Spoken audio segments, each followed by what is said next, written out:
Pues cuando queráis empezamos. Ahora. Vale. Bueno, pues buenas noches. Y hoy estamos aquí para hablar de La cocina del infierno, de Fernando Morote. El libro se publica por primera vez en el 2015, pero en este 2021, Ediciones Erradícame ofrece una nueva edición, completamente transformada del libro. Lo que vamos a hacer esta tarde, noche, es, primero voy a hacer yo una breve introducción sobre el libro, luego les voy a poner un vídeo, que es un vídeo resumen que te permite que conozcan mejor la historia y un poco el estilo de los personajes de la historia. Después del vídeo resumen habrá una serie de lecturas que harán ustedes y después ya iniciaremos una tertulia en la que vamos a comentar distintos aspectos que pueden llamar la atención del libro en general. Bueno, pues empezamos hablando un poquito de lo que es La cocina del infierno. La cocina del infierno es una historia sobre inmigración y sobre exilio voluntario. Esta historia, Fernando Morote elige para contarla 3 relatos. Cada relato corresponde con una fase de la historia. El primer relato, Los ingobernables, nos permite ver cómo se llega a ese momento de la emigración, porque nos va contando la historia de un grupo de jóvenes limeños que acaban asfixiándose por la realidad que les toca vivir. Y entonces se dispersan. Unos consiguen salir del país, otros les toca quedarse, pero ese movimiento es el que corresponde a Los ingobernables. Ese relato, además, está narrado en primera persona, pero del plural. Es un enjambre, y como enjambre tiene una sola voz. El segundo relato, La cocina del infierno, es la historia de uno de ellos que llega hasta Nueva York.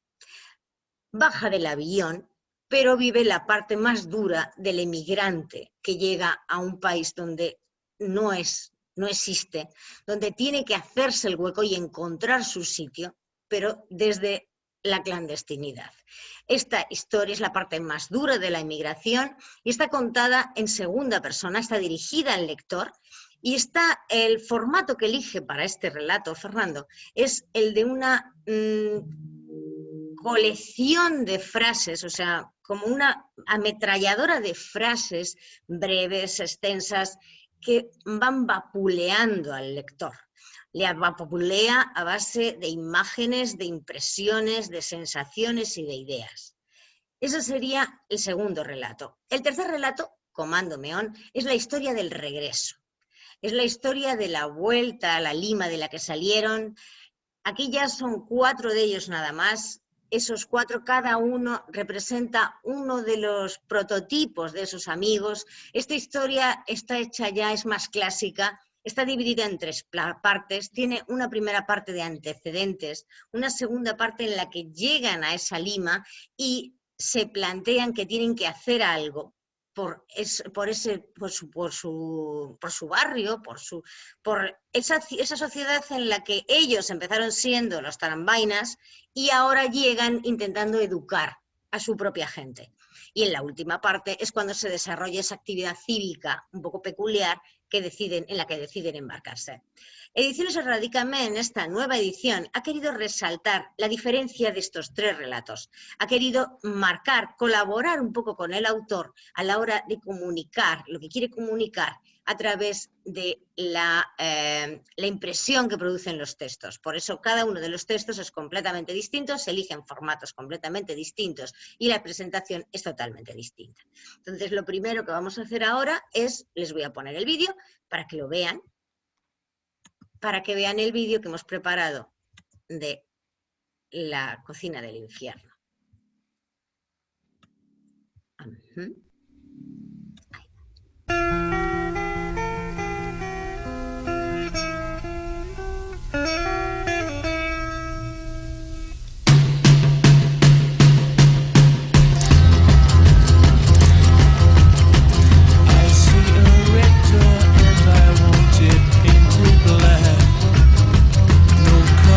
Anymore, I want them to turn black.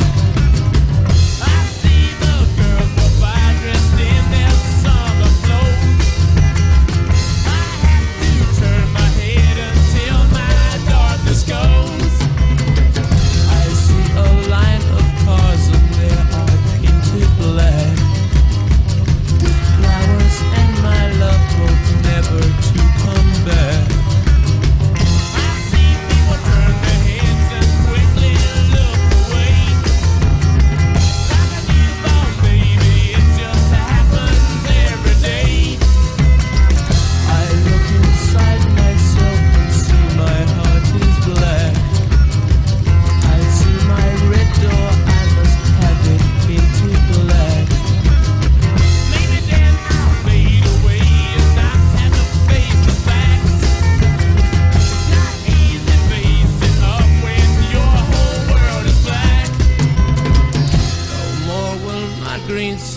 blue. I could not foresee this thing happening to you. If I look hard enough into the setting sun, my love will laugh with me before the morning comes. I see a red door and I want it painted black. No colors anymore, I want them to turn black. I see the girls go by dressed in their summer clothes.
Gracias.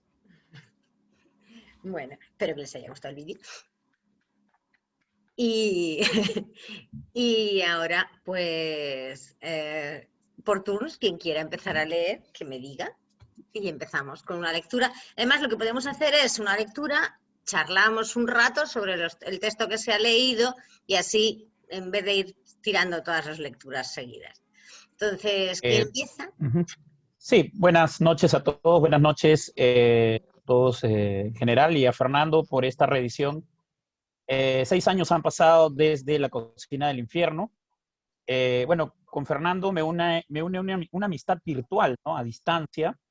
Recuerdo que la primera edición del libro fue reseñada en una revista que pues en esa época dirigía, que se llamaba Delirium Tremens, y pues en realidad he solido conocer a los autores más por la presencialidad, por sus obras. Y pues, bueno, quiero compartir este texto, que es la reseña que hice de La Cocina del Infierno. Y pues la idea es esa, la idea es compartir un poco y ofrecer una lectura de este libro que tiene 3 relatos que tienen un concepto en común, ¿no? La Cocina del Infierno, del escritor radicado en Estados Unidos, Fernando Morote, nos ofrece 3 relatos medianamente largos, cuya temática general es básicamente el aprendizaje. Los protagonistas de los 3 relatos son un grupo de jóvenes que en un primer momento se harán llamar los ingobernables. Y luego, ya después de muchos años y con una mayor madurez, se denominarán pintorescamente Comando Meón. El libro nos enfrenta ante la idea de progreso, marginalidad, violencia y frustración a través de una narración muy amena, ágil y sobre todo fluida y inmersa en el lenguaje coloquial. En el primer cuento, Los Ingobernables, vamos a ser partícipes de una constante en la obra de Morote, la mezcla de la ironía, el humor y la violencia. La ironía está en la idea de cómo estos personajes se enfrentan a una realidad peruana, ochentera, que básicamente los pone en 2 polos extremos. Por un lado, la pobreza, la marginalidad, no ser parte del lugar donde viven, y por otro lado, el contexto social, que básicamente es un contexto que te mueve a la violencia, a la confusión, al dolor, a estar al borde de morir. Y entonces estos personajes, estos ingobernables, de alguna manera van a constituirse desde una identidad cuasi nihilista, en donde básicamente van a escapar a esa violencia a través de la ironía, del humor, del sarcasmo, de la amistad, del fútbol, de la idea de barrio, de las utopías, de los sueños, del deseo por ser a pesar de que están aplastados por la invisibilidad.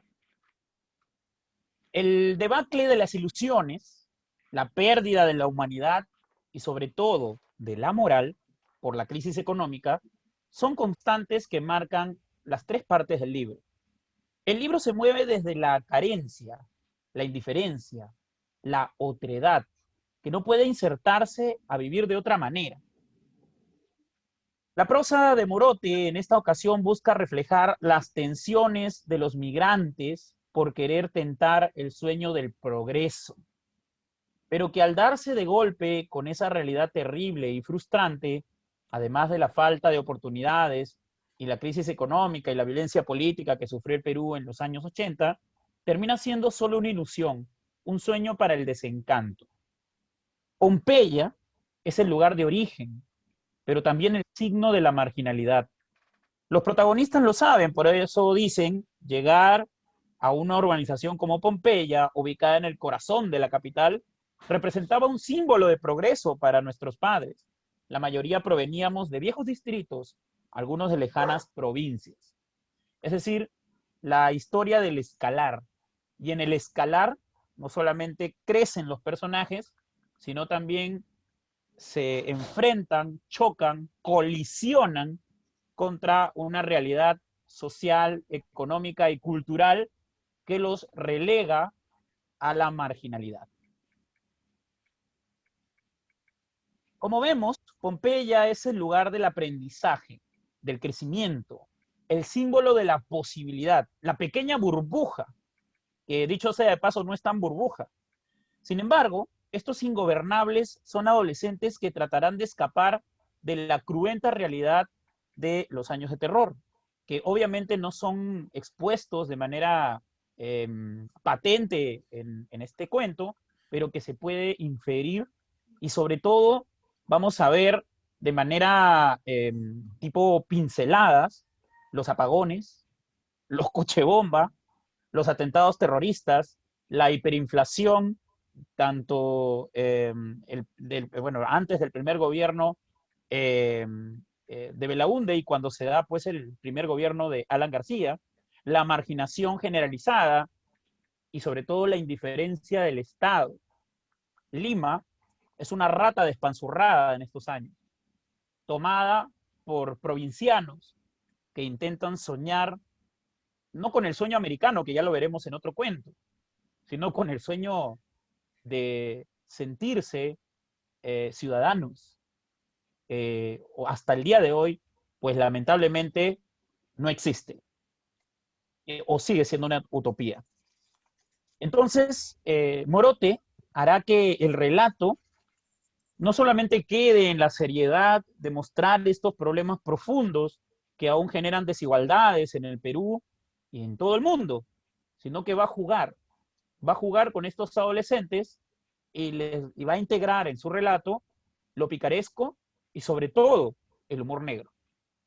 El libro juega con la dualidad de acercamiento y alejamiento. La realidad es siempre el estado de la urbe como infierno. Allí donde la peor violencia no es la misma violencia en sí, ¿no? La violencia física, la violencia al cuerpo, ¿no? La violencia de la sociedad, sino la peor violencia es la indiferencia.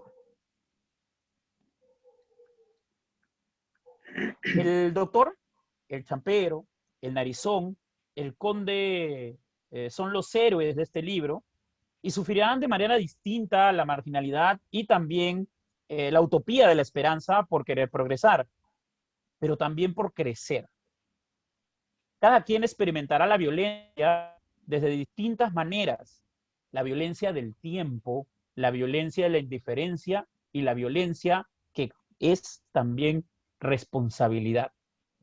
Todos encontrarán posibilidades de vida diversa, pero tendrán un signo en común: la insatisfacción y la desilusión.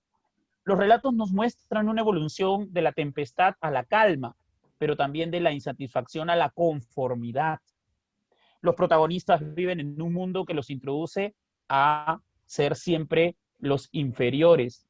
Y desde esa inferioridad, pues, soltarán su rabia, pero con sarcasmo.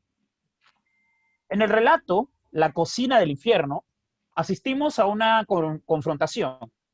Los ingobernables, que en el relato anterior vivían su adolescencia contradictoria, pero vital, en esta narración se tornará pues mucho más comprometida, pero también brutal.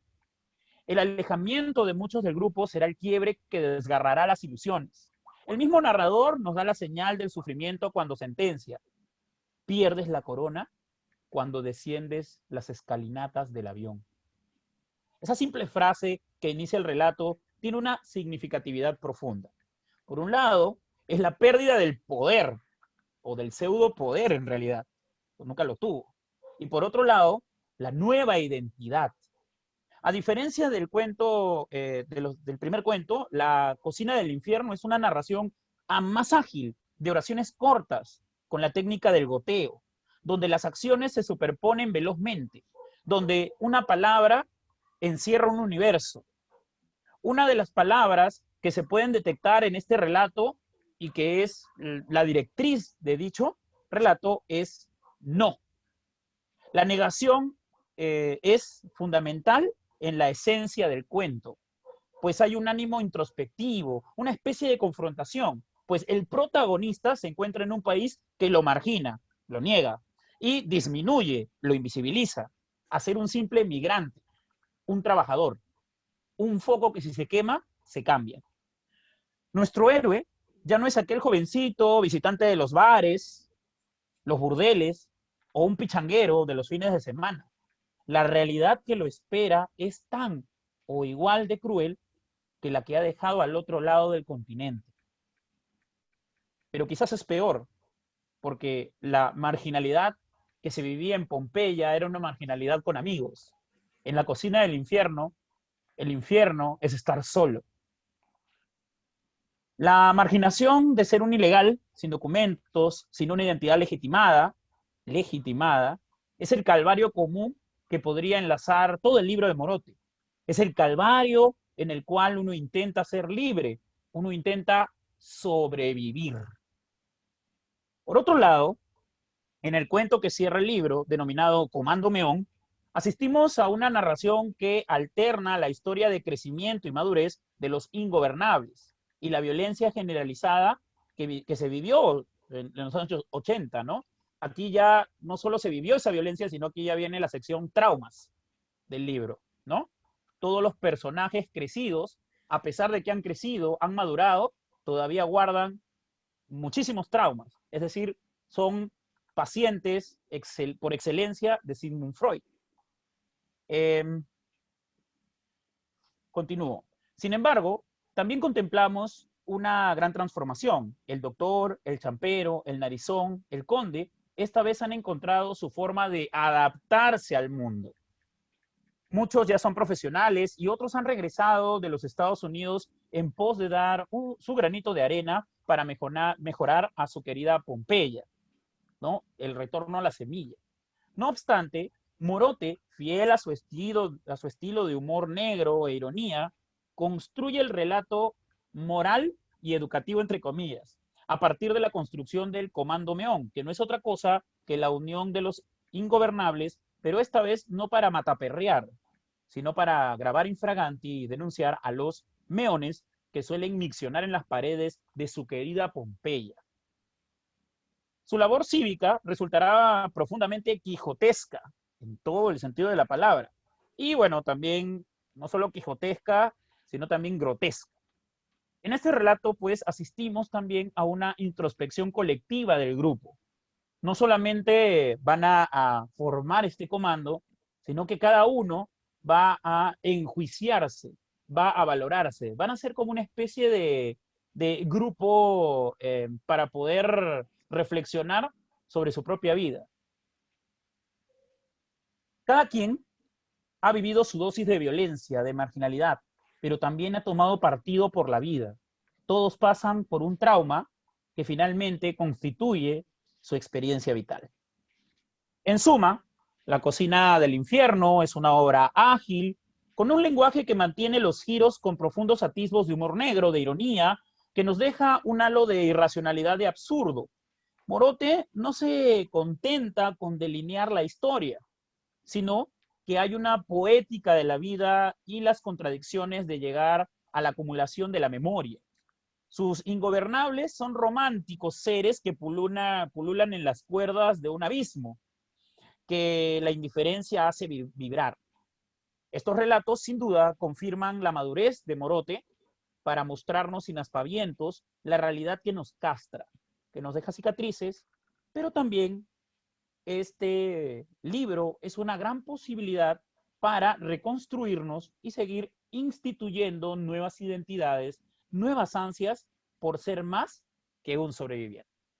Muchísimas gracias y felicitaciones, Fernando, por la reedición de La cocina del infierno. Muchas gracias, Paolo. Gracias a ti, Pablo. Bueno, ¿quién coge turno ahora? Aquí, el dúo dinámico. ¿A o B? Vale, Ferro Alfredo.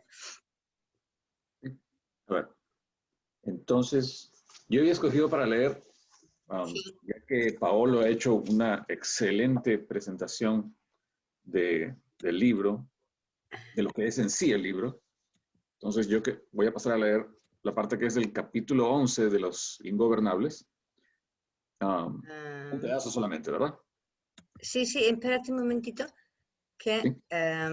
se me cerró el PDF. Ya está.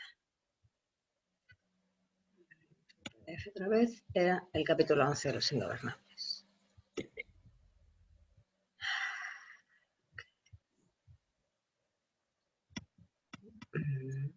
Ok. Vamos a aquí.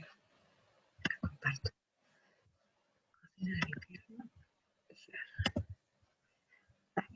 Aquí estamos. Ahora tengo que reducir esto. Pues no. Vale. Al capítulo 11 de los ingobernables. Ok.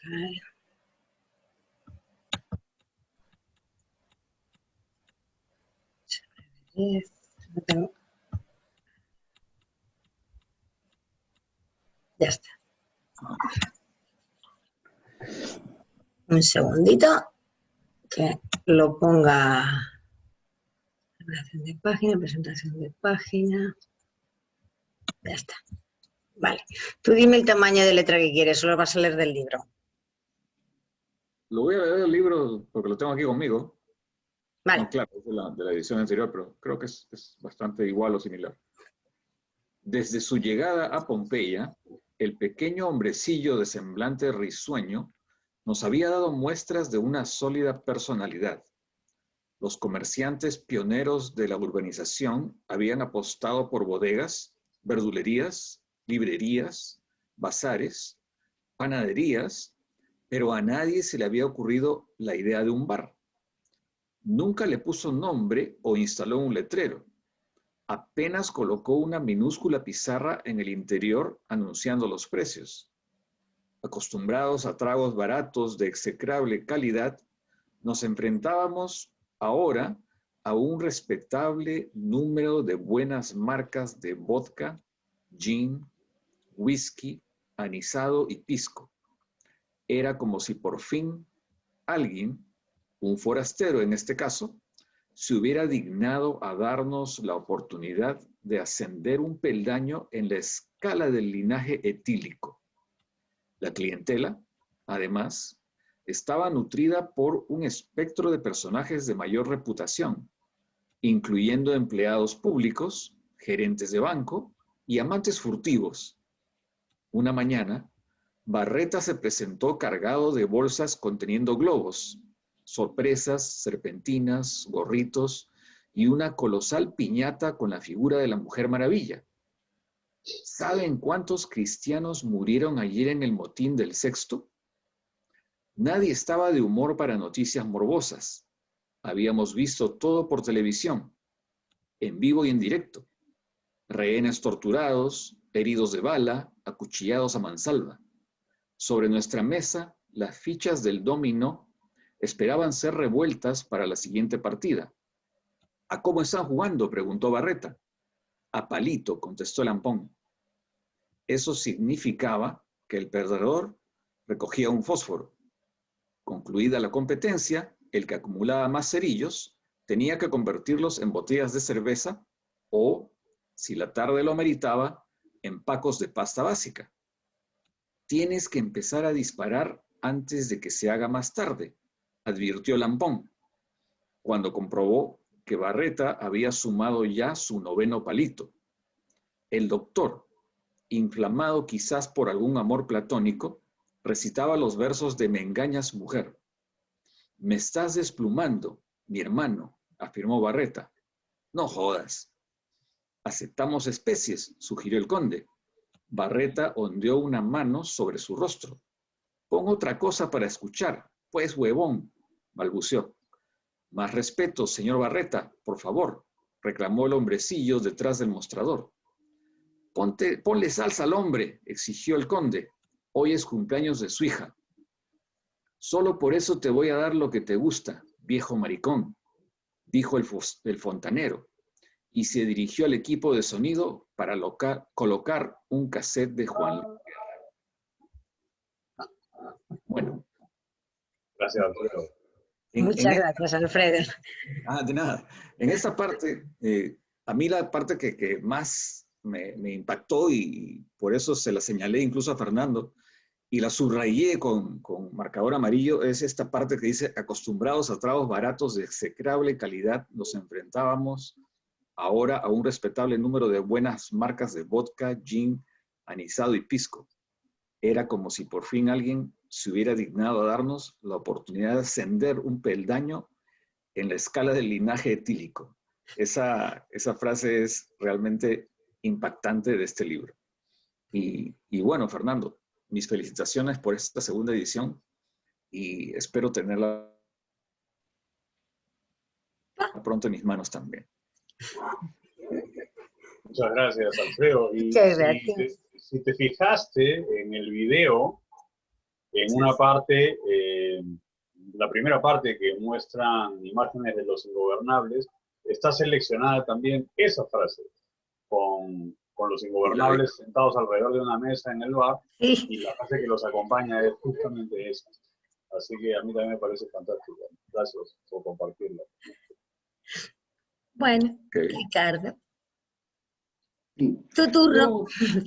Sí, ok, sí. Vale. Vamos a Yo quiero comenzar puntualizando dos cosas. Una, de que el libro mismo, en el formato en que está hecho, ingresa al mundo de el título El mundo inhóspito. Ingresa, ¿y por qué? Porque como podemos ver, el libro en su formato tiene, los márgenes son bastante amplios y no tiene numeración.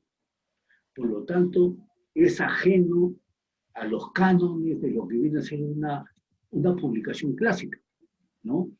Los márgenes bastante cortos, bastante estrechos, y no hay numeración, y tampoco hay índice. Entonces, eso escapa, ¿no? Ya, entonces, estamos ya dentro del mismo mundo, el abrirlo, ya estamos ingresando a lo que vamos a descubrir en su interioridad. Luego, encontramos epígrafes, pero no de escritores, epígrafes de pintores. Encontramos a Gauguin, Pollock, a Van Gogh.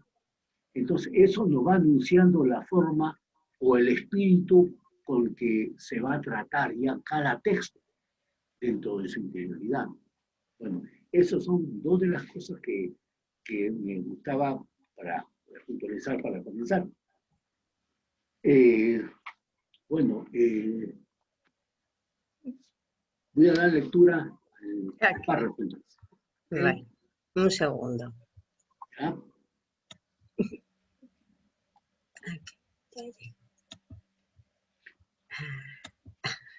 Y se coloca. Otra de las cosas que me agrada, bueno, ya lo tenemos ahí, lo dejo para después, para... Primera parte 1, que es el de la... Sí, los años en Nueva York. Sus años, sus años en Nueva York fueron terribles, los peores de su vida. Los parques de diversiones con sus insoportables montañas rusas fueron el mayor castigo que pudo haber recibido. No tiene ninguna gracia, sostenía, subirse a un monstruo de esos para asustarte como un perro y gritar de pánico. ¿Dónde está lo divertido? Su hija de 8 años no pensaba lo mismo. Secretamente tenía la sensación de que su padre era un cobarde, no solo un aburrido. Cuando el narizón vio esa fila de gente descendiendo a gatas por los rieles de una de las curvas más radicales y elevadas de la estructura, después de haber quedado atrapada en la cima, sintió que se le revolvieron las tripas. Nunca antes ninguna noticia sobre el desgaste alguno le había causado tanto pavor, ni siquiera el ataque a las Torres Gemelas mientras trabajaba de mesero en un bar de mala muerte en el Alto Manhattan. Se esforzaba por aparecer como un tipo duro, pero en el fondo era muy sensible. Había sido así desde chico. Se conmovía más de lo que se atrevía a mostrar en público. tenía solo 4 años cuando berrió atemorizado durante la tragedia del Estadio Nacional el 24 de mayo de 1974. Perú y Argentina se enfrentaban por obtener un cupo para asistir a las Olimpiadas de Tokio. Una multitud de 47.197 aficionados bramaban entusiasmados en las graderías. El seleccionado visitante ganaba 1-0, faltando 2 minutos para el final. La escuadra local marcó el empate. Sin embargo, el árbitro uruguayo Ángel Eduardo Pasos, que ya corría a la media cancha para cobrar al gol, se amilanó ante los airados amenazantes reclamos de Perfumo, el capitán gaucho, y lo anuló. La decisión provocó un estallido de rabia y varios hinchas perdieron el control. Fue entonces cuando Víctor Vázquez, el macizo negro bomba, encontró el recoveco y una malla de protección y saltó al terreno de juego. No avanzó mucho, antes de que la policía lo contuviera soltándole los perros para que lo mordieran. Esta imagen desató un ataque de ira colectiva y las barras de ambas nacionalidades que minutos antes se comportaban como amigos y compartían tranquilamente, empezaron a pelearse a palos y navajazos. Los guardias, desbordados por la batalla campal, intentaron solucionar la situación arrojando gases lacrimógenos, lo que desencadenó la estampida de cientos de personas tratando de huir. Las autoridades, en un afán de calmar a los espectadores y forzarlos a regresar a sus asientos, ordenaron cerrar las puertas del coloso de José Díaz. La hilera de cadáveres, sus rostros cubiertos con periódicos, extendida a lo largo de explanada, evidenció la estupidez en la medida que dejó un saldo de 320 muertos. El encuentro fue suspendido, otorgando la victoria a los argentinos 1-0. El narizón, en brazos de su padre, resultó ileso, pero la experiencia quedó grabada en la memoria para el resto de su vida. 23 años después, el 8 de diciembre de 1987, encerrado en el baño de su casa para evitar incómodas exposiciones, lloró sin desconsuelo cuando Fokker F-27 de la Marina de Guerra se estrelló en un mar de Ventanilla, al borde, procedente de Pucallpa, al volver procedente de Pucallpa con el plantel completo de Alianza Lima tras jugar un partido por el torneo descentralizado. Si fue el fallo técnico humano, constituyó una polémica irrelevante para él.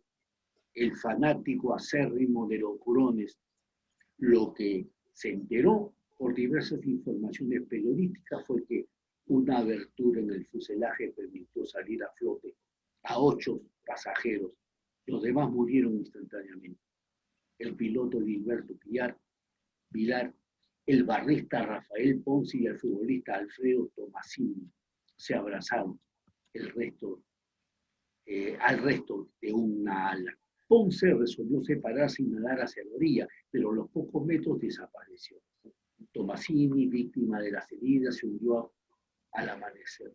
Horas después, Villar fue rescatado por uno de los helicópteros que formaban parte de las labores de búsqueda. Los cadáveres de los otros fallecidos fueron hallados muy cerca del lugar del accidente. Al año siguiente, el deporte le trajo un fogonazo de orgullo. La selección femenina de vóley inició una campaña olímpica en Seúl 88 frente a un poderoso equipo brasileño. El segundo rival fue el siempre complicado Sexteto de China, a quien venció ajustadamente. Luego de esa hazaña, el Perú esperó a los Estados Unidos con un peligroso exceso de confianza. Las americanas sorprendieron con una solidez que las lideradas por Cecilia Tahir habrían subestimado. El conjunto peruano despertó en el tercer set y logró voltear el partido clasificando a la semifinal. El cotejo frente a Japón terminó siendo un mero trámite, ya que la escuadra nipona no puso a las incaicas en mayores aprietos que cualquiera de las anteriores adversarias. Perú enfrentaría a la Unión Soviética por la medalla de oro. Asombrosamente unido a todo el país. El narizón se despertó al alba para ver ese enfrentamiento a muerte entre dos continentes, entre dos conflictantes de características tan impuestas. Uno de baja estatura, excelente defensa y garra, el otro físicamente avasallador, de cabeza fría y tradición ganadora. Los entrenadores exhibían también una marcada diferencia. Mambo Park, el técnico peruano, era un coreano calmado, calculador, aunque en ocasiones solía explotar en arranques de ira. Nada comparado con el gritón exigente y casi inhumano adiestrador soviético Nikolai Karpov. Para admiración del público mundial, fueron las europeas quienes comenzaron piezas y descoordinadas cometiendo muchos errores. Perú ganó los dos primeros sets. En el transcurso del tercero, todo hacía suponer que la presea dorada caía en sus manos. Entonces, una solicitud de tiempo por parte del coach ruso resultó fatídica. Sus dirigidas se recuperaron y obligaron a las peruanas a disputar un cuarto y consecuente quinto set para finalmente alzarse con un punto, superándolas por 2 dramáticos puntos. La impotencia que experimentó el narizón a miles de kilómetros de distancia en la oscura sala de su casa lo impulsó a patear el televisor familiar, convirtiéndolo en rutina en una ruma de fragmentos inservibles. Fin. Fin. Gracias, Ricardo. Y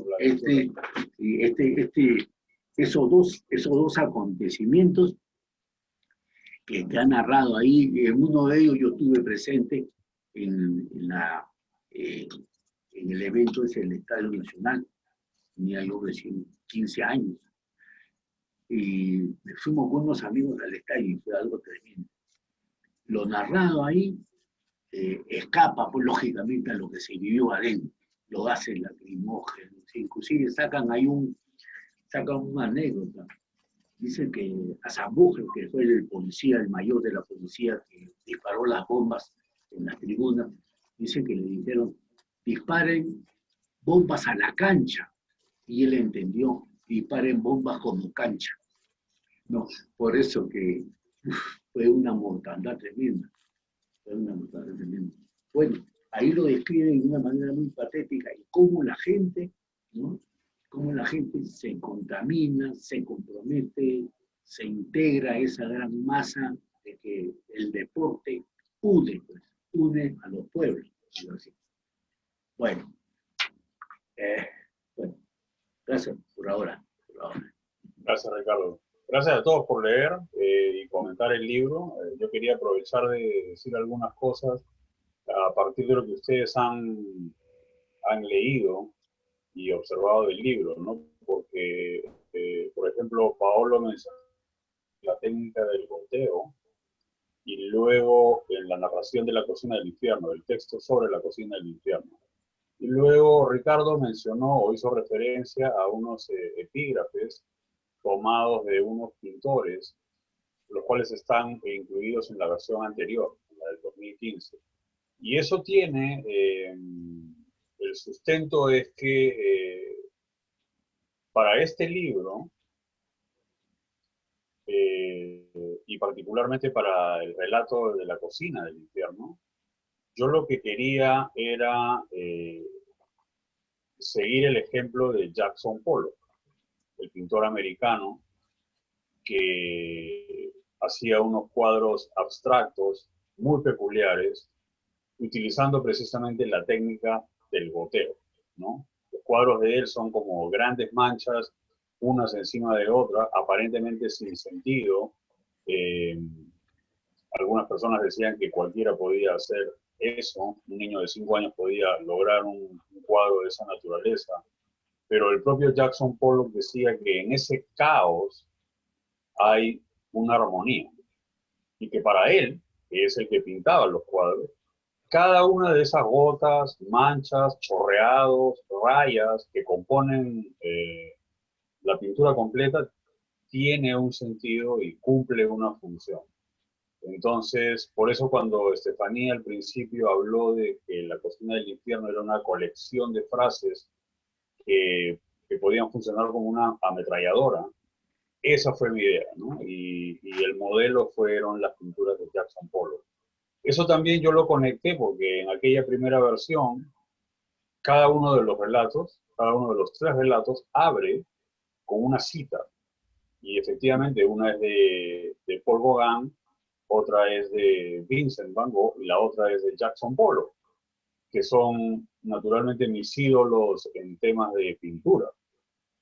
No solo por sus pinturas, sino particularmente por sus vidas, ¿no? La forma en que ellos se comprometieron con su arte y cómo dejaron todo de lado para dedicarse a su vocación.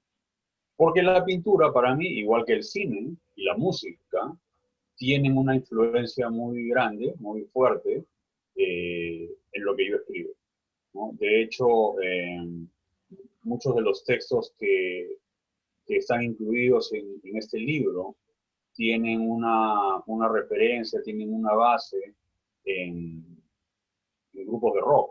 Si se dieron cuenta o reconocieron, el video mismo que presentamos al inicio tiene 3 pistas musicales. Y una de ellas es de los Rolling Stones, la otra es de Led Zeppelin y la última es de Queen. Y cada una con tonos distintos que de alguna manera también expresan el ambiente, el estado interior de cada uno de los relatos, ¿no? Entonces, quería aprovechar de comentar eso también antes de seguir conversando, si ustedes tienen algún otro comentario o preguntas que hacer acerca del tema. Muchas gracias. Claro. Fernando, bueno, por lo que he leído, o ya lo que voy leyendo de ti, me gustaría que nos comentes un poco, dado que ya nos has hablado un poco de tu influencia musical y artística, también me gustaría saber, pues, tu influencia literaria, ¿no? El escritor usualmente carga consigo, pues, una memoria literaria, y para llegar a ciertas obras o a ciertos libros, por ejemplo, La cocina del infierno, ¿cuáles fueron tus lecturas para llegar a construir esa obra? Sí. Es interesante porque yo tengo dos referentes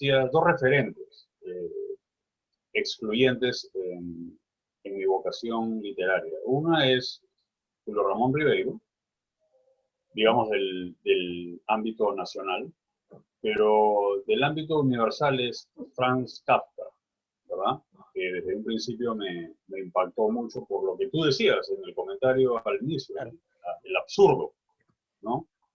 Solo que Kafka no introducía el elemento del humor en sus historias, o por lo menos no de una manera muy explícita. Pero el absurdo con el que trabaja Kafka a mí siempre me causó un impacto y una atracción muy grande.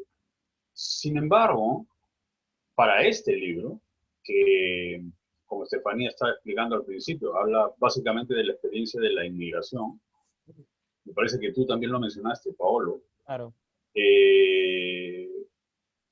Los libros y los autores que me sirvieron como, digamos, respaldo fueron Dios en el cafetín, de Salazar Bondi, y Lima Hora Cero, de Enrique Congrés Martínez.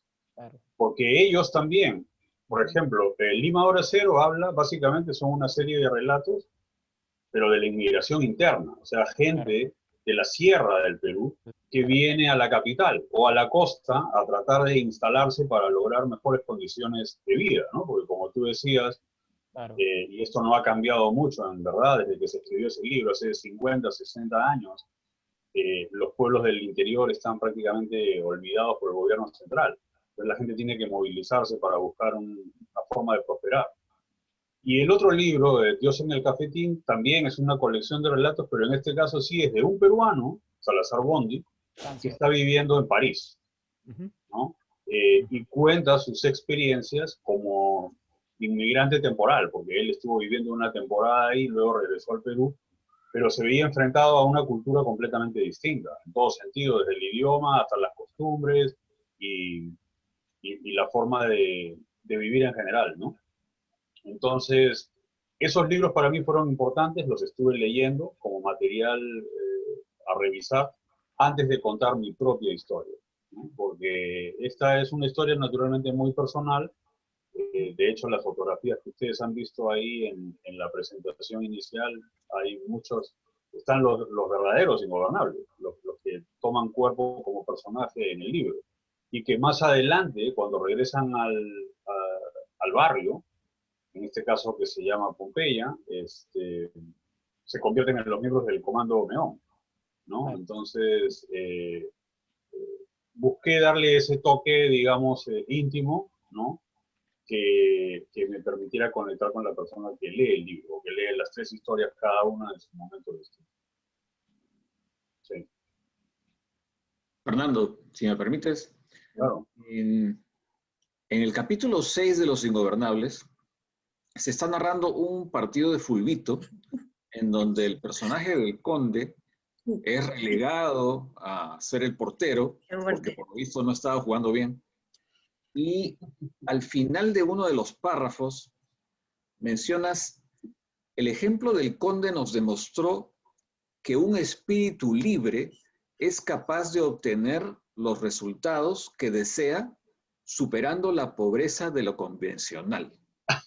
Yo me pregunto entonces si el autor en este caso siente que tiene ya ese espíritu libre. Sí, de hecho, en todas mis historias lo que yo trato de hacer es utilizar a mis personajes para decir las cosas en las que yo creo profundamente, ¿no? Y las que trato de poner en práctica en mi vida diaria. El episodio del Conde es un episodio totalmente real, en pleno desarrollo del partido. El otro equipo está atacando al equipo donde el Conde es el arquero y de pronto lo ven al Conde tirado en medio de la cancha de fulbito con los brazos en la cabeza y las piernas cruzadas como si estuviera tomando sol en la playa. Entonces eso desconcertó al otro equipo y perdieron la oportunidad de anotar el gol. Entonces, si trasladamos esa imagen, ¿no? Aparentemente fatua, sin ninguna trascendencia, a otros campos de la vida, yo he visto, por mi propia experiencia, que sucede lo mismo, ¿no? Uno se presenta con una actitud, a veces con una palabra, que aparentemente está fuera de contexto, y de repente todo un auditorio o un grupo, que puede ser compañeros de trabajo, jefe, autoridad, se desmoronan, se vienen abajo, se desarman, ¿no? Porque no están comúnmente las personas preparadas a recibir una respuesta que salga del esquema, el esquema tradicionalmente aceptado, ¿no? Entonces, eso para mí es el espíritu libre, ¿no? O sea, superar esas barreras que uno mismo se impone al final, ¿no? O que el sistema educativo, a través de no solo los colegios, sino la propia familia, le manda mensajes a los niños, ¿no? De esto no debe ser así, esto tiene que ser así, esto no se puede hacer, ¿no? Entonces, yo crecí con esos mensajes y en un momento dado simplemente me sentía asfixiado.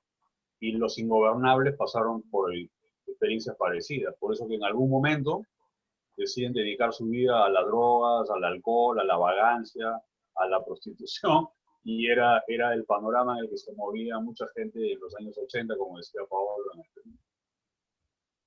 Claro, lo que pasa es que tus personajes de alguna manera son, en todo sentido, son ingobernables, ¿no? Y hay algo más profundo todavía. Usualmente en tus narraciones sueles esconder tu crítica social utilizando el humor, pero un humor que no es forzado. Yo he leído a otros autores que usualmente fuerzan mucho el lenguaje para centrarse más en el humor que en la crítica. Entonces, lo tuyo suele ser una el humor suele ser como un velo para luego ingresar a la crítica. Es como hacer crítica mientras me voy riendo, ¿no? Como Correcto. entender una realidad terrible, brutal, eh, pero no la muestra sin anestesia, sino desde una perspectiva a veces inocente de estos ingobernables, pero desde esa inocencia muestra lo brutal, ¿no? Las drogas, por ejemplo, cuando están jugando ahí el dominó, ¿no? Hay mucha metáfora en el lenguaje de los ingobernables. Y la metáfora muchas veces nos traslada a brutalidades, como la droga, el alcohol, ¿no? Y eso se ve también en La cocina del infierno. Hay metáforas, ¿no? Quitarse la corona, o sea, en realidad es una burla porque, o sea, los ingobernables siempre serán periferia, nunca estarán en el centro, o sea, nunca tendrán poder, ¿no? Y de alguna manera crecer o el tiempo les enseña que son nada o nadie, ¿no? Para la sociedad. Y ellos por eso cuando regresan de Estados Unidos han formado vamos a decir, una pequeña vida, ¿no? O una experiencia de vida, regresan con el ánimo de tener, no con el ánimo, bueno, aunque la reseña digo cívico, pero ya una lectura más profunda es el ánimo de ejercer cierto poder también, porque al construirse como Comando Meón, intentan visibilizarse en Pompeya, ¿no? Que es lo que les queda finalmente, porque Pompeya los ha pateado para que se vayan a Estados Unidos y en Estados Unidos los ha pateado para regresar a Pompeya. Y en Pompeya intentan, ajá, o sea, es como un ping-pong, ¿no? Y en Cierto. Pompeya intentan a través de eso que parece muy absurdo, kafkiano, tremendamente kafkiano, que es filmar a los meones, ¿sí? Y crear un comando de la moral para que no ensuciar las paredes de Pompeya, porque finalmente en las paredes de Pompeya está su infancia, su identidad, lo que son, la parte afectiva, terminan siendo, tratando de ejercer un poder, una identidad, que los vean como algo, como un ejemplo a seguir. Esa es la forma por la cual de alguna manera quieren lograr estar o ser, ¿no? Y no lo logran, o bueno, lo logran en partes más, empiezan a tener problemas existenciales porque piensan que muchos de los vecinos de Pompeya se van a dar cuenta de su pasado, ¿no? Algunos eran medio drogos, borrachines, ¿no? ¿No? Y están en ese problema, en esa confrontación. Y es allí donde notamos la complejidad de tus personajes, a pesar de que existe el humor, lo podemos leer, vemos el humor, vemos tu predilección, tu pasión por el fútbol Sí. en La cocina del infierno, ¿no? Ya lo ha leído Ricardo, ¿no? Vemos mucho de ese deseo por alcanzar algo de poder, o sea, algo de reconocimiento, a pesar de que, pues, Pompeya me hace recordar, pues, a esos barrios de Mirones o esas, ¿no?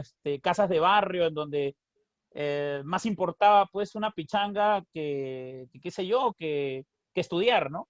Y de alguna manera los ingobernables algunos de ellos regresan a Pompeya, eh, porque Pompeya termina siendo como la madre, pues, ¿no? O sea, Estados Unidos los ha castrado, los ha matado espiritualmente, y el retorno de un migrante, yo no sé tú qué pensarás, Fernando, que ya radicas en Estados Unidos, no sé si te sientes ya arraigado en Estados Unidos o tu arraigo todavía sigue aquí en Perú, pero usualmente las personas que residen en otro país y regresan a su barrio, y notan que su barrio ha cambiado, pues se sienten rotos de identidad y de alguna manera intentan hacer algo, ¿no? O sea, por ejemplo, por eso es el regreso de ellos, aunque obviamente tú eres Fernando Morote y Fernando Sí. Morote transforma lo brutal en algo humorístico, ¿no? Que es el Comando Meón.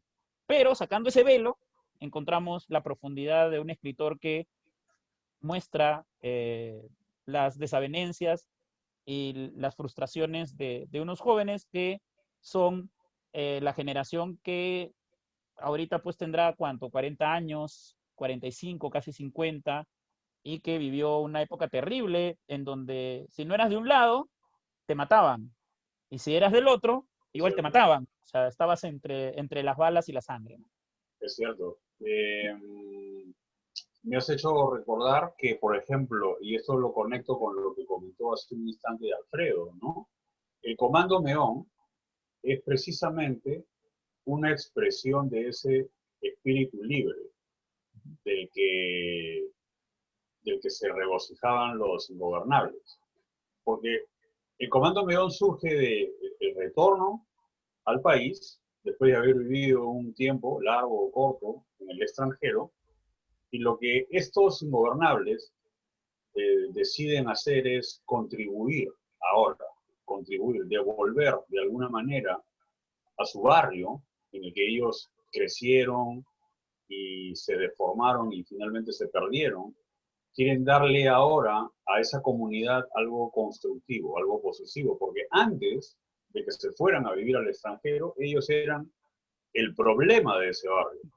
Los problemas policiales, los líos con los vecinos, los escándalos, las bullas, las madrugadas que no acababan nunca, ellos eran los que provocaban todo eso. Entonces, ahora que pasó el tiempo y fueron revolcados por la realidad que al final les dejó un grado de madurez, digamos, a través de la cocina del infierno, dicen, ok, que todo lo que hemos vivido no sea en vano.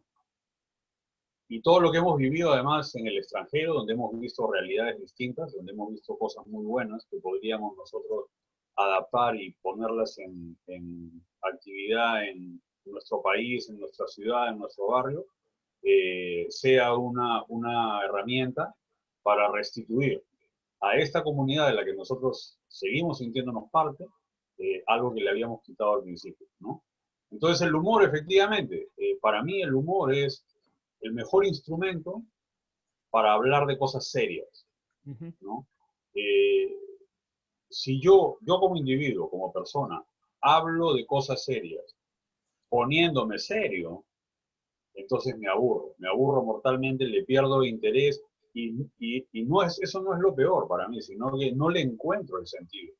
Sin embargo, el humor es como un ácido que tiras encima de una superficie y hace que todo se revuelva, que todo se mueva. Entonces, permite ver lo que hay en el fondo con mucha mayor claridad.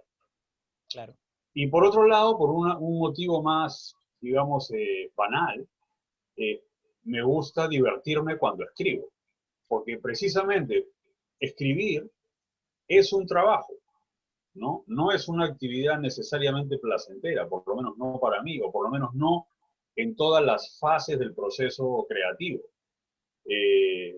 Escribir en algún momento se convierte en una lucha a muerte con lo que estoy tratando de decir. Entonces, ahí es donde entra también el sentido del humor, ¿no? Porque una cosa que yo he aprendido a diferenciar también es, una cosa es tomar mi trabajo como escritor en serio y otra muy diferente es tomarme yo a mí mismo como escritor en serio. Son dos cosas totalmente distintas, ¿no? Si lo primero me permite realmente comprometerme con mi trabajo, pero lo segundo hace que yo me desenfoque, me pierda. Si yo me tomo muy en serio como escritor, entonces yo siento que estoy perdido, porque ya no estoy enfocando en mi trabajo, sino que creo que soy yo la estrella. Y lo que tiene que ser es, la estrella tiene que ser el trabajo que yo estoy haciendo, o sea, para poder dedicarle lo mejor de mí a lo que estoy haciendo en este momento. Y por eso también, cuando hablabas de las imágenes, trato de expresar en lo mayor posible la influencia del cine, la influencia de la pintura, la influencia de la música, ¿no? Porque creo que todas las disciplinas artísticas están relacionadas. Y por lo menos esta es mi idea. Si un escritor lo único que hace es leer libros, entonces está limitado, ¿no? El escritor tiene que ver mucho más allá, mucho más allá. Y también hay que ver deportes, hay que mirar la naturaleza. O sea, para escribir todo lo que rodea a un ser humano es válido, ¿no? Pero no solo los escritores pueden enseñarme a mí como escritor, sino que los pintores, los músicos, los cantantes, en fin. El Comando Meón, ¿de dónde salió, por ejemplo? Quizás alguno de ustedes se acuerda, pero hay una animadora de televisión muy famosa en Perú que tenía un programa al mediodía, básicamente un programa para señoras, para mujeres, y ella introdujo en ese programa, en algún momento, una sección que se llamaba El Comando Meón. O sea, no es que sea una cosa original mía, no. Y lo que hacían en esta sección del programa era exactamente lo que yo describo en el libro. Era un camarógrafo con un reportero que se subían en una camioneta y viajaban por las calles de Lima buscando gente que orinaba en las calles. Y les clavaban la luz y las cámaras para hacer un escarnio de ellos, o sea, como para denunciarlos y castigarlos. Y decirle, bueno, ¿por qué estás haciendo esto? ¿No puedes buscar un baño o algo? Bueno, las condiciones en Perú, ¿no?, de conseguir un baño público también no es que sean muy abundantes, pero es la cultura, ¿no? O sea, es el respeto por uno mismo, por los otros. Pero yo encontré que había mucha conexión, porque los ingobernables, en la época que eran los ingobernables, eran exactamente los que meaban en la calle, sin importarles si habían niños, ancianos, mujeres o lo que sea alrededor. Simplemente se salían y meaban en la calle, ya fuera de día, de noche, madrugada, mediodía, lo que sea. Entonces, por eso, después deciden, vamos a hacer algo que sea exactamente lo contrario para devolverle a la comunidad algo que nosotros le habíamos dado. Yo quisiera puntualizar un poquito en la primera parte. Un grupo de adolescentes del sector medio, llegan a la etapa en la que, parafraseando los términos de servicio militar obligatorio, ellos realizan el servicio placentero obligatorio, donde el adolescente, ¿no?, está orientado al hedonismo, a la búsqueda del placer.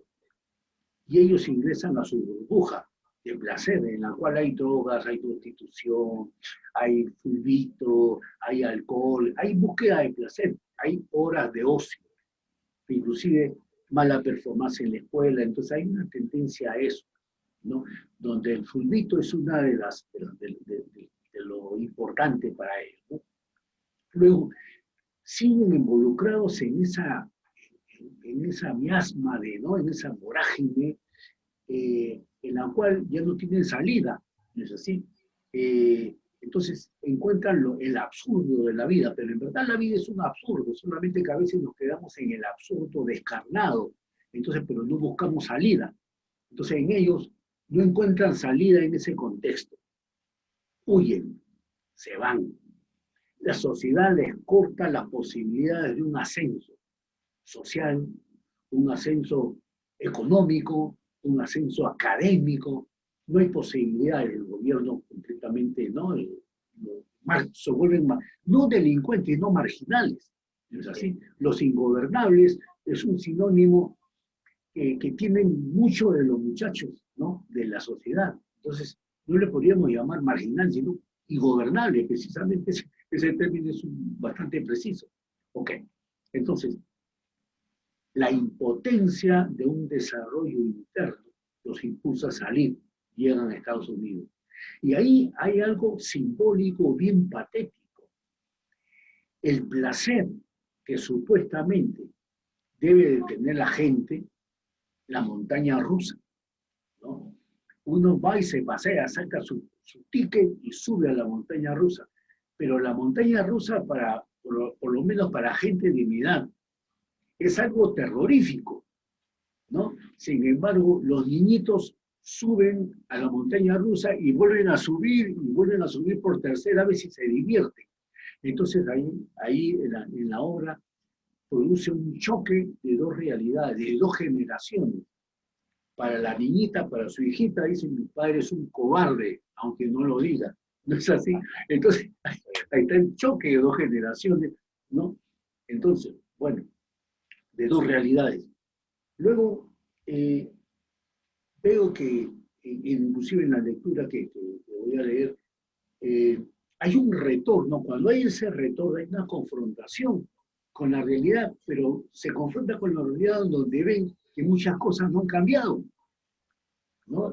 Sobre todo cuando salen y comienzan a filmar, ¿no? Y lo filman y le dicen, oye, lo están filmando, ¿qué haces acá? Mira, sí, todavía no se va a sacar la herramienta, mira, dale, fílmalo. Y le dice, oye, ¿y ese no es fulano de tal? ¿El hijo de tal? Sí, pero mira, está viejo, ¿ah? Sí, fíjate, sí, pues, el que tenía pasta, que te acuerdas que era el que la llevaba así, pero cómo ha envejecido, pero oye, le dice, por favor, no suban el video, porque mis hijos me van a ver. Fíjate, él mira cómo han cambiado las cosas, no han cambiado mucho, ¿ves? Él sigue así igual, ¿no? Entonces, se ven que ellos regresan a un mundo que salieron de ese mundo para escapar de eso, que no había posibilidad, pero regresan al mundo donde no ha cambiado mucho. Pero ellos quieren aportar algo.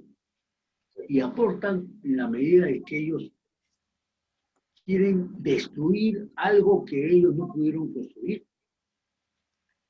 Y quieren construirlo aportando algo. Pero además quieren que no destruyan su pasado, ¿no? Su historia. Que quieran o no, no existe ni mala ni buena historia, es simplemente historia, que esa es su historia. Entonces retornan a una esfera, a un mundo donde tratan de rescatar, ¿no? sus vivencias, y ahí están, ¿no? Pues, sí, en realidad la historia, la intención que tiene al componer una sola historia, con 3 relatos distintos, es como armar una rueda que gira, ¿no? Porque en una palabra, esta es una historia de inmigración. Los Ingobernables es la descripción de por qué un grupo de jóvenes deciden huir, largarse de su país, ¿no? La cocina del infierno es la experiencia afuera, en el extranjero. Y el Comando Meón es el retorno. Entonces, el retorno para instalarse y para hacer, como tú decías, un servicio a la comunidad, ¿no? Porque sí pienso que esto es una actitud cívica, ¿no? Que de pronto ha surgido en estas personas que antes eran ingobernables y que seguramente siguen siéndolo. O sea, no es que lo hayan dejado de ser, sino que han crecido en años, ahora tienen 20, 30 años más que cuando se fueron, pero también han madurado como personas debido al rigor de las experiencias que han vivido en el extranjero para tratar de instalarse teniendo una vida mejor. Entonces, efectivamente, cuando regresan, se ven que las cosas no son muy diferentes de cuando ellos se fueron, pero los que sí han cambiado son ellos mismos. O sea, ellos mismos ahora llegan y ven las mismas cosas que antes que los rodeaban, pero las ven con otros ojos. Porque la experiencia de vivir en el extranjero por una cantidad de tiempo los ha transformado. Pero siguen siendo, en esencia, los ingobernables que eran cuando eran jóvenes, ¿no? Y por eso es que no deciden formar otro tipo de organización para hacer este servicio a la comunidad, sino que deciden formar el Comando Meón, ¿no? Es el estilo de ellos, porque hay una cosa que sí no se ha dicho mucho, yo creo, y es que en el comando lo que tú no ves en ningún momento es rechazo hacia cuando eran los ingobernables, todo lo contrario, lo que hay es nostalgia. Lo que hay es nostalgia y cuando empiezan dicen, fulanito tuvo que dejar todo porque se le fastidió el hígado, el otro tuvo que dejar todo, pero no ha sido voluntario, ha sido que no han tenido más remedio. O sea, se han tenido que volver serios y formales porque les han obligado, pero ellos siguen siendo igualitos de ingobernables. Y hay una escena buenísima en el comando que acogen a uno de ellos y dicen, hay que ver, no saben hacerse está hablando de que no saben hacerse, no sé cómo se llama, pero no se lo saben hacer. Dice, a esta gente habrá que enseñarles. O sea, no se han redimido para nada. Ese es uno de los detalles más fantásticos que tiene el comando. O sea, ellos no se han redimido. sea, ellos cuando están, el día que están haciendo, que les van a hacer, no sé si es cuando les quieren dar dinero, y están diciendo, uy, ese nos mira mal, no sabes quién es, sí, es fulanito, uy, como se acuerde de nosotros, como se acuerde, estamos fritos. Pero no es que digan, ay, vamos a redimirnos con este pobre ancianito, ¿qué va? Es como se acuerde, encima nos va a montar la gorda. O sea, es todo, usa muchísimo el humor, pero además lo que no hay no pide disculpas. O sea, los ingobernables eran quienes eran y ahora han madurado, de acuerdo, han cambiado, sí, y ahora han vuelto a Pompeya, están mirando Pompeya desde cerca otra vez, están viendo las cosas que han mejorado, pero están viendo todo lo que está igual de mal que estaba. Entonces ellos quieren hacer algo, pero lo hacen a su estilo, al estilo ingobernable, porque ellos no pueden hacer las cosas en plan montar una escuela para niños sordos, eso no es. O sea, ellos hacen algo como lo que hacen, el Comando Meón. Pero, sí, no han perdido la esencia, y la idea es precisamente resaltar eso en el libro, porque una de las cosas que yo trato de evitar es, bueno, en mis otros libros también sucede, es que no hay personajes santurrones, ¿no? No hay personajes mojigatos.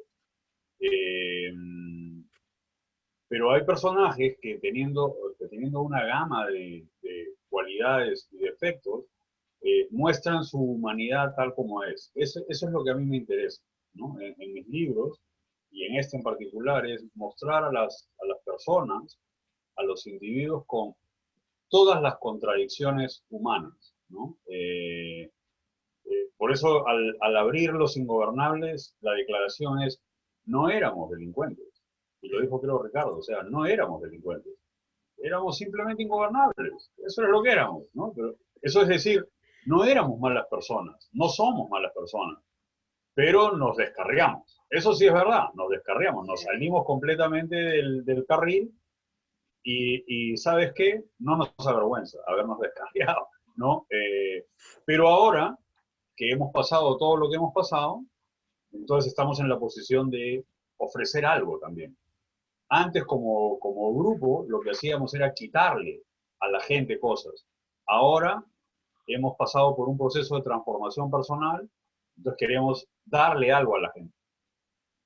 Y entonces en el libro, cuando se inicia el Comando Meón, ellos consideran varias opciones, ¿no? Ok, ¿qué podemos hacer? ¿Y cómo lo podemos hacer? Hasta que al final surge la idea del Comando Meón, que incluso la palabra a más de uno le suena raro porque comando tiene que ver con una cuestión militar.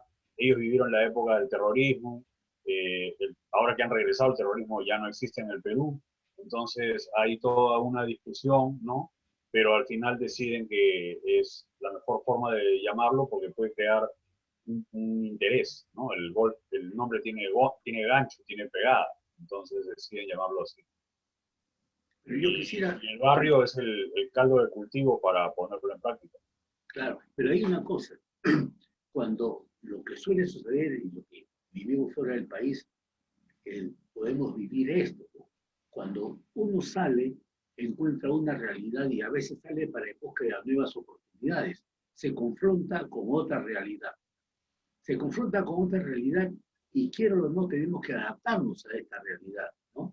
Acá pagamos los impuestos, que es algo bien rígido, que no paga, imagínate, si Estados Unidos vive precisamente de los impuestos.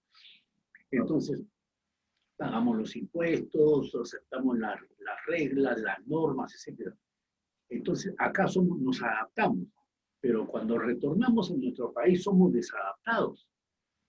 Entonces, somos desadaptados porque si nos comportamos adaptadamente como nos comportamos acá, allá somos los pánfilos que nos toman de punto. ¿Por qué razón? Porque tenemos nosotros que adaptar todo lo aprendido acá, tenemos que adaptarnos a los hábitos, usos y costumbres y tradiciones de la realidad que nosotros dejamos, ¿no? Tenemos que estar viendo de que el auto que estamos manejando, el auto el taxista de acá nos va a cerrar, tenemos que calcular esto, lo cual no sucede. Bueno, en New York es algo diferente a veces con ciertos taxistas, pero hay una normatividad bien rígida. Entonces, ¿qué sucede con ellos? Ellos, tal como dice Estefanía, dice que ellos no se han reivindicado completamente, ellos han cambiado, tienen otra óptica, pero de alguna manera se adaptan a la realidad y tienen que aportar de acuerdo a la realidad y allá aportan lo poco que pueden aportar para cambiar, porque más no pueden hacerlo. Y lo hacen con sus recursos, ¿no? En el momento que el muchacho está orinando, antes estaba armando su cigarro, después ya lo fuma, después sale a orinar y después lo filman. ¿Y qué es lo que le dicen? Oye, bueno, ya no te vamos a filmar, vamos a publicar tu video, pero apréndete a armar mejor pues tu cartel, si quieres Claro. yo te lo enseño, ¿no? Ahí está, lo que dice Estefanía está en lo cierto. Entonces ellos siguen siendo los ingobernables, pero no son radicalmente desadaptados por haber dejado esta realidad y estar viviendo en esta, sino Exacto. se adaptan a la realidad de allá y aportan lo que pueden aportar. Fundando el Comando Meón, que lo hizo el Vikingo, ¿no? El Vikingo Sí. fue el modelo, ese grandazo. Es correcto, sí, así Sí. era. Él era el que salía en las comisiones nocturnas, sobre todo. Así es, pues, él era con su camarógrafo, Sí. claro. Mm.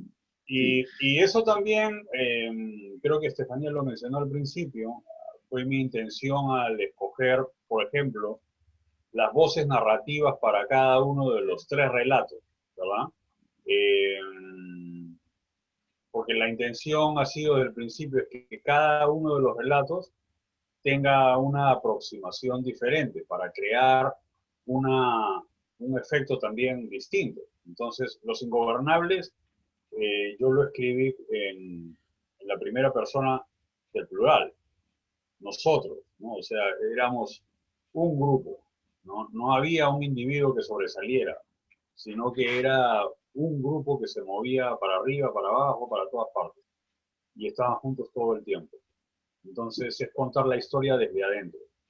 En cambio, cuando paso a la cocina del infierno, decidí que aplicaba mejor escoger la segunda persona del singular, o sea, el tú, hablarte a ti, porque era la búsqueda de conectar íntimamente con el otro, con el que va a leer, ¿no? Y aquí es donde entra lo que decía también Estefanía de la ametralladora. Es agarrar al otro y sacudirlo y no soltarlo hasta que termina, hasta que termine. Entonces es hablarle de tú a tú, ¿no? O sea, como diciendo, si tú haces esto, si tú piensas hacer esto, aquí vas a encontrar este tipo de consecuencias, ¿no? Y finalmente, en el Comando Meón ya es la tercera persona, ¿no? Desde afuera, hablar como alguien que no pertenece, que ha estado ahí, pero que está simplemente observando, mirando de lejos, para contar una historia ya un poco más distante. Y eso también ha llevado a que, por ejemplo, en esta reedición, el diseño interior del libro se haya individualizado para cada uno de los 3 relatos. En el libro que tiene Alfredo y que tiene Ricardo, creo que también lo leyó Paolo, me parece, esa, la versión del año 2015, es todo como muy uniforme, ¿no? O sea, es prácticamente un solo formato, un diseño para los 3 relatos. En cambio, en esta edición, ya con Ediciones Radicame, lo que hemos querido hacer es precisamente a cada relato otorgarle o imprimirle su propia personalidad expresado a través del diseño de los interiores, ¿no? El tipo de letra, el tamaño de letra, la forma en que está organizada la página, cuando se publica ya el texto, es distinto. Y eso también es, para mí, siempre ha sido un elemento bien importante, porque no se trata solamente de escribir el libro o de contar la historia, sino de cómo la presento visualmente, gráficamente al otro, en este caso al lector, al que quiere acercarse al libro para leer la historia. Eso también causa un efecto porque a mí, como lector, muchas veces me ha causado un efecto, ya sea positivo y en otros casos también negativo, ¿no? Dependiendo cómo esté diseñado el libro, incluyendo naturalmente la portada, la fotografía o la imagen de la portada y de la contraportada. Entonces, todo eso para mí son elementos claves que, aunque no son propiamente la historia del libro, contribuyen a que se forme un todo, ¿no? El libro es un individuo, al mismo tiempo separado completamente, en este caso de mí, que soy el autor de ese libro. Y quiero que se conozca más al libro que a mí como autor. Entonces, por eso que trato de rescatar esos detalles que son importantes. Yo, por ejemplo, es lo que decía él, yo estoy totalmente de acuerdo. Un libro no es solamente el texto. El libro es el texto y cómo se presenta el texto, cómo está distribuido el contenido, cómo está distribuido el espacio en las páginas. Todo eso es el propio libro. Porque, por ejemplo, yo tengo por ejemplo, yo la letra Arial para libros es abrir un libro, verlo en Arial y lo cierro. Porque no me vale.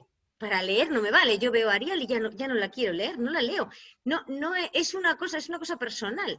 Lo rechazo de salida. Es una letra que a mí no me sirve para libro impreso. Entonces, como no me sirve, mi cerebro no lo acepta. Pues eso pasa. Y muchas veces, cuando el libro, muchas veces hay una parte de la edición que ahora ya se ha olvidado completamente, porque con el cuento de los Kindle se busca un libro que luego todo el mundo lo pone en Georgia, lo lee rapidito y ya está.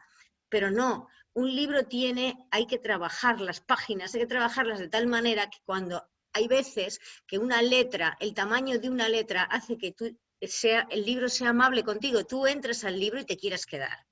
Entonces, es parte de lo que decía Morote. Cuando nosotros construimos esta nueva cocina del infierno, está hecha de tal manera que cuando tú te lees el primer libro, el cuento de los ingobernables, tienes que entrar a la velocidad que tiene ese cuento y cuando te quieres dar cuenta te has sacado despedido del cuento y te ha lanzado a la cocina del infierno a que te pateen bien, porque también está diseñado de una manera que a base de cambios de letra, a base de resaltar frases, te está golpeando continuamente y al final ya te deja más o menos descansar en el comando Meón, pues también está diseñado de manera que es como un cuento clásico que te deja que entres y estés tranquilamente, vayas leyendo hasta que al fin se acaba el libro. Pero todo eso también es el libro, que es lo que decía ahí. Sí. Muy bien. Bueno, ¿algo más? ¿Alguien quiere decir algo más? Sí, bueno, yo quería mencionar que en Comando Meón, la primera parte, bueno, en el libro anterior, hay una llamada telefónica en el capítulo 10 que se la hacen al doctor La llamada telefónica, ¿ves? y se la hace un ingeniero que aparentemente ahora como está el Facebook desde hace varios años ya no hay prácticamente privacidad. Entonces el ingeniero ha ubicado al doctor que aparentemente es un familiar y yo quería saber cuál es la respuesta de la última pregunta que está en ese capítulo. ¿Cómo conseguiste mi número? ¿Cómo el ingeniero consiguió el número de telefónico del doctor?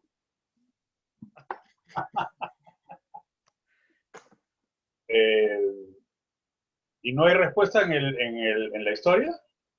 No, el capítulo se acaba con el ¿y cómo conseguiste mi número? Yo hago la pregunta porque muchas veces pierdo de vista detalles de las cosas que yo mismo escribo, entonces no me acuerdo, la verdad. Pero ahora que lo mencionas, esa conversación telefónica es bastante larga, hay un montón de información cruzada ahí, y creo que como lo hago muchas veces, planteo las preguntas en un diálogo, pero no pongo la respuesta precisamente para crear esa intriga. O sea, la idea es que el lector diga, bueno, ¿y cómo termina esto? ¿No? Ese es un poco el juego que a mí me gusta hacer, porque yo como autor, honestamente, no tengo la respuesta. Y sigue siendo un misterio, efectivamente, ¿no? O sea, en mi vida personal a veces me llegan también llamadas o mensajes, invitaciones, lo que sea. Digo, ¿cómo esta persona llegó a mí? ¿De dónde sacó mi número o esto, no? O sea, más allá de que sea Facebook o algo. Entonces son misterios con los que me conformo de plantearlos, de presentarlos. No sé cómo habrá sido, pero el caso es que lo uso a menudo en varios de mis textos, ya sean diálogos, conversaciones o algún tipo de descripción. Me gusta dejar a veces de manera deliberada cabos sueltos para que el lector tenga la oportunidad de rellenar esa parte como mejor prefiera, ¿no? O unirse a mi propia incertidumbre, ¿no? De ¿cómo sucede esto? ¿No? Porque a todos nos ha pasado en algún momento. Entonces, que ese es otro de los, digamos, motivos por los cuales yo escribo, que es conectar de esa manera con el lector, o sea, comunicarme con el lector y establecer sobre todo un punto de identificación. Y esto es a partir de una experiencia personal porque cuando yo era muy chico me sucedió exactamente lo mismo cuando leí por primera vez un cuento de Julio Ramón Ribeiro. Lo encontré en la casa de mi mamá, en un estante que había cerca de la sala, y lo tomé sin saber quién es Julio Ramón Ribeiro ni nada, por supuesto. Leí uno, después leí otro y otro, cuentos cortos, y sentí como que había conocido a un amigo, ¿no? Entonces, eso ya fue el punto de partida para iniciar después una relación, ya en este caso de influencia literaria, que tengo de Julio Ramón Ribeiro de tantos años, ¿no? Pero eso para mí fue como una magia. Entonces, trato yo también de trasladar lo mismo en mis propios libros para que otros puedan sentirse que estamos todos juntos en el mismo barco. Yo creo que en eso influye mucho el que no juzgues a tus personajes. Tus personajes no son ni buenos ni malos, son gente normal, como pasaba con Nada. Son gente completamente normal, cargados de defectos, pero tú no los juzgas. Y eso ayuda a que el lector se identifique mejor con ellos o que encuentre personas parecidas a su alrededor. Pero entra mejor en los textos porque no existe ese concepto del juicio del propio personaje. Sí. Es verdad.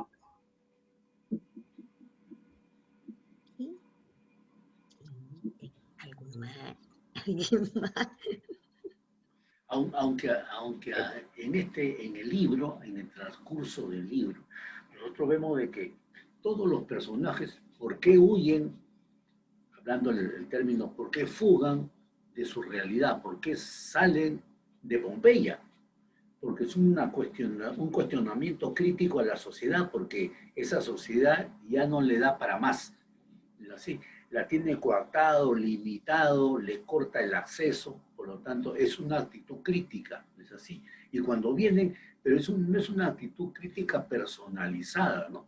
Sino es al sistema que ellos están cuestionando en la actitud crítica, en la cual desde luego todos somos partícipes y creo que contribuimos a esa crítica, porque nos están presentando la crítica, si bien es cierto que no, de punto de vista sociológico, en los criterios estrictamente hablando, sí nos está presentando de punto de vista ficcionado, pero, ¿cómo diría? Literario, ficcionado con unos personajes, ¿no? A veces caricaturescos, a veces inclusive hasta algunos diálogos rocambolescos, ¿no? Es surrealista, que nos genera un humor que nos conduce al absurdo, pero es cierto, ¿no? Nos enfrenta con esta realidad. Entonces, eso, tomándolo desde un punto de vista kafkiano, de ionesco, vemos que hay una situación crítica absurda ante esto que lógicamente nos presenta el absurdo como una situación, como una entidad crítica. Yo veo que no es una crítica personalizada, sino una crítica al sistema, no es así. Y se da en el contexto, Sí. ¿no? Del libro, Sí. ¿no? Ese también es una de las motivaciones principales que yo tengo para escribir. Desarrollar un sentido crítico de la realidad, ¿no? Lo cual incluye, naturalmente, los personajes, el comportamiento, las actitudes, las decisiones de los personajes, ¿no? Que pueden estar influenciadas por los motivos más bajos, pero también a veces por los ideales más altos, ¿no? Porque de eso se compone todo ser humano. Entonces, en mis libros trato de establecer esa línea, ¿no?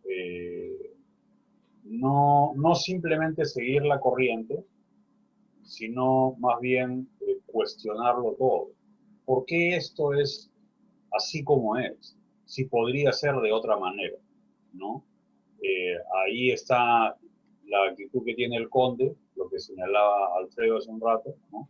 En medio de un partido de fútbol se tira al cemento y se pone a tomar sol, ¿no? O sea, ¿cuál es el problema con esto? Al contrario, yo personalmente lo veo como algo positivo, ¿no? Porque le rompes completamente el esquema a los demás. Y luego la decisión de formar una organización, vamos a decirlo así, como Comando Meón, para ayudar a otros, también. O sea, ¿qué es lo malo con eso? Al contrario, ¿no?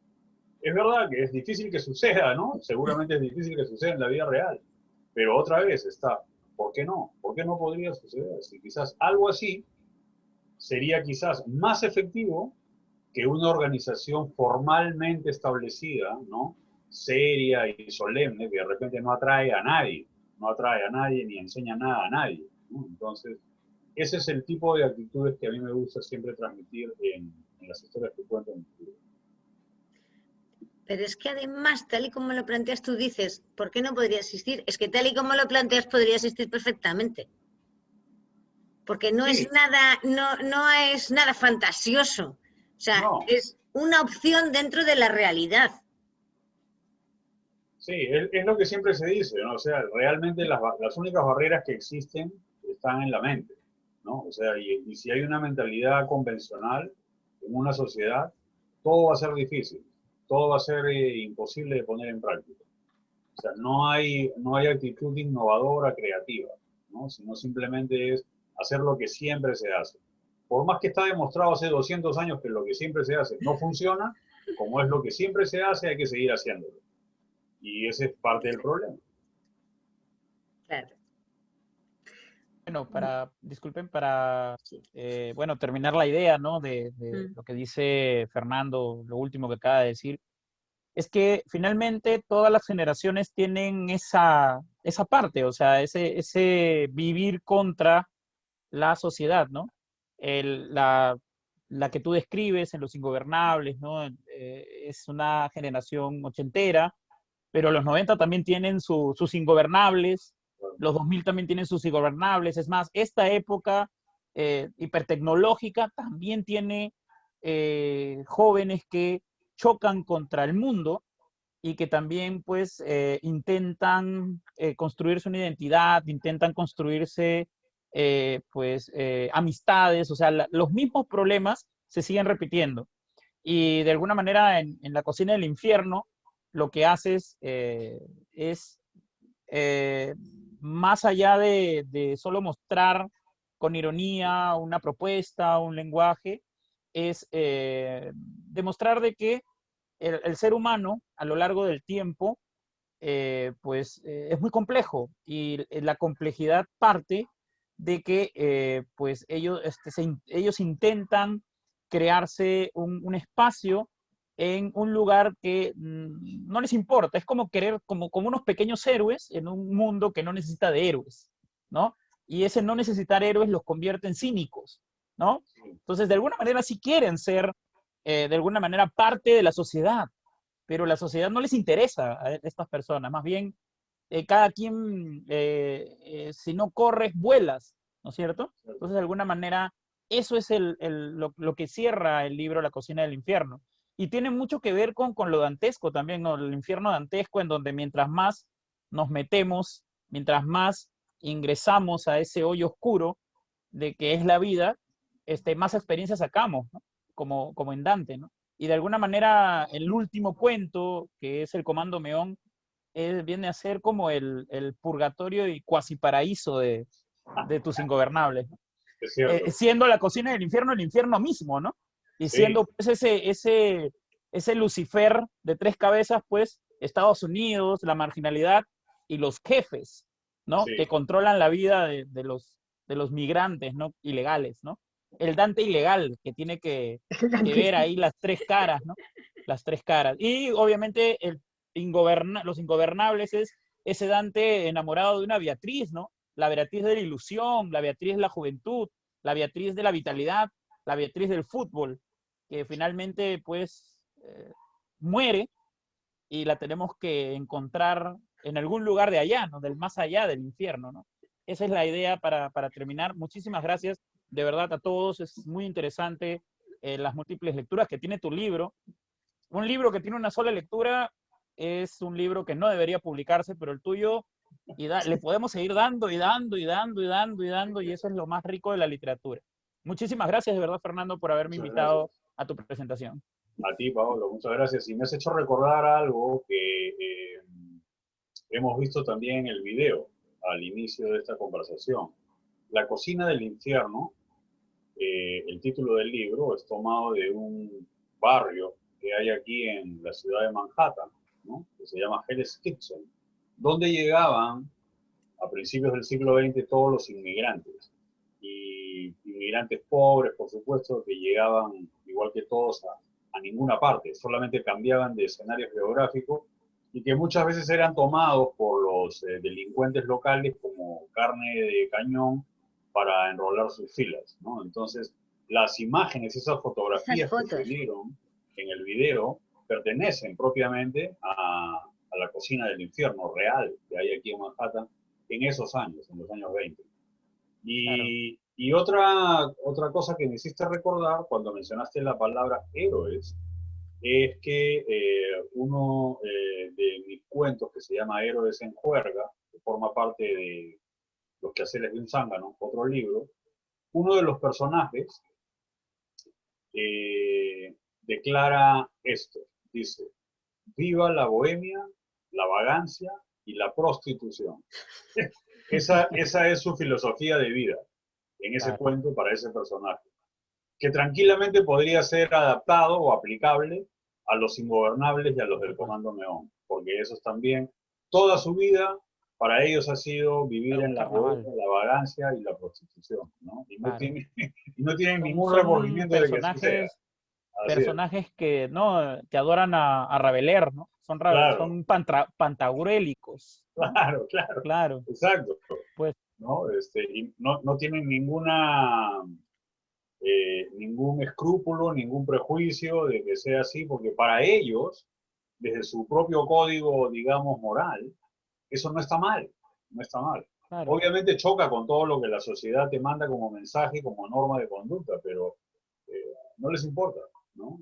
Ellos están en lo que sienten. Es como la escena fantástica del cumpleaños de la niña de Barreta con la Mujer de Maravilla hinchable, el bar, las copas, las velitas, lo tiene todo listo, pero no hay niña. Carnavalesco, ¿no? Totalmente carnavalesco. Lo que pasa es que eso quizás es lo que les da o lo que los mantiene juntos, pues, ¿no? La identidad del carnaval, la juerga, ¿no? Entonces ahí va la idea, ¿no? Y eso también es lo que de alguna manera los va a mantenerlos, o va a mantener que se resistan ya en Estados Unidos, ¿no? O sea, de alguna manera es el recuerdo de lo que tenías o de lo que pudiste haber tenido, la memoria de esas juergas, que finalmente decanten amistad, ¿no? O sea, yo me imagino que cuando se reúnen, extrapolando a la realidad, ¿no? Los ingobernables del mundo, ¿no? Cuando se reúnen, lo primero que hacen es recordar: oye, ¿te acuerdas de la Mujer Maravilla, la muñeca inflable, la Mujer Maravilla? Sí. Oye, ¿te acuerdas del bar donde había Cienfuegos, donde había esto? Oye, ¿te acuerdas de tal persona que hacía esto? Y ir a preguntar eso, sí me acuerdo. Ah, mira lo que ahora es, ¿no? Sí.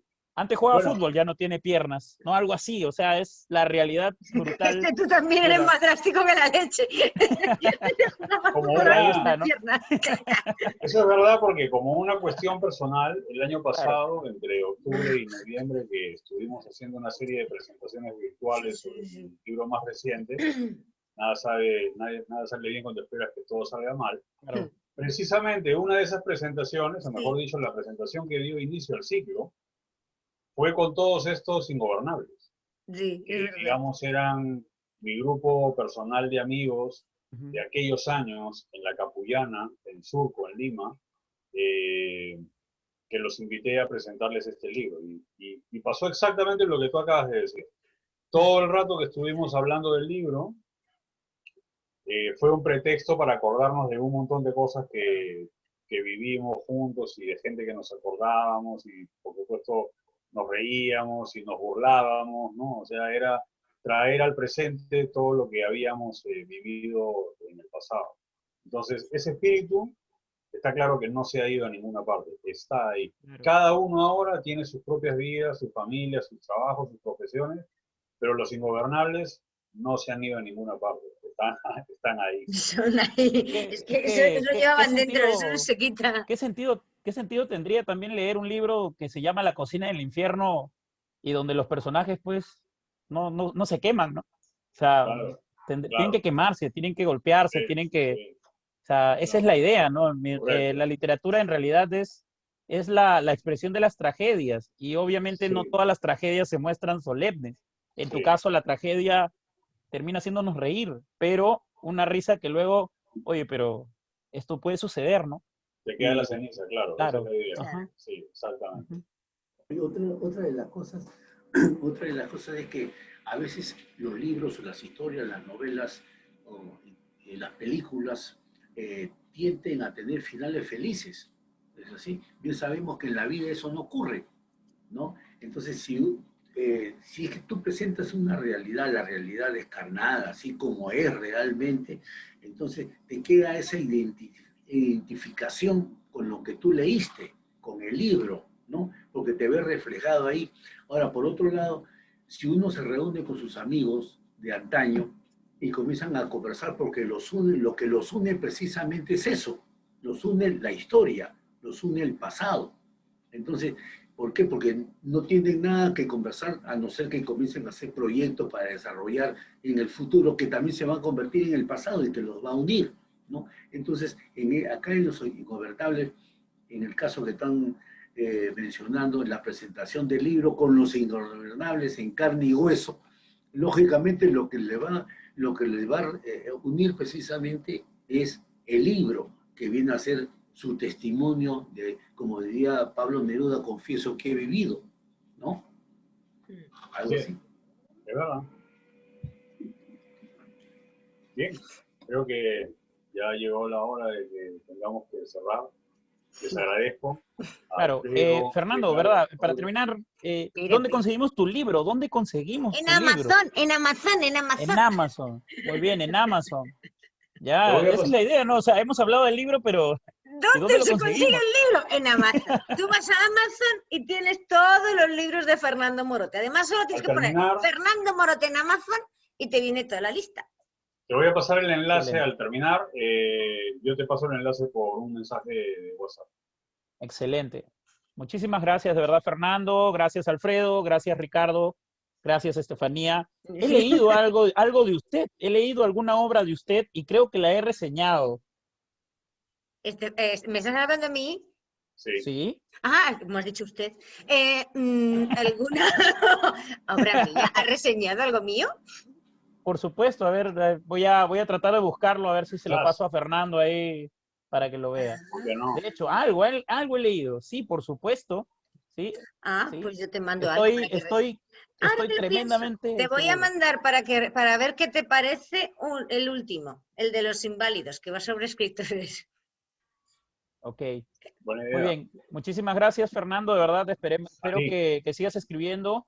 Me gustaría tener también o poder en algún momento llegar a presentar la revisión de Metalmecánica, Sí. ¿no? De alguna manera dicen que es poesía serie B en el Perú, ¿no? No entiendo por qué le dicen así, pero bueno, ahí le vamos a dar lectura. Yo diría que es poesía serie Z. Pero está bien, Bueno, si le preguntan al autor. O poesía 3X. Exacto. Muy bien, A la muchísimas orden gracias. cuando quieras. Muchas gracias. Alfredo también, muchas gracias. Ricardo, como siempre, muchas gracias. Muchas gracias a todos por haber estado aquí. Gracias también por esta oportunidad, por Gracias, este Juan. encuentro y por haber conocido a Paolo. Parece una persona bastante elocuente en la literatura, así que, Claro que sí. y también a Alfredo por Gracias, el gracias. reencuentro. Y con Igualmente, muchas Estefanía, gracias. lógicamente, que nos estamos carteando. Excelente. Ok, Fernando, un abrazo, hombre.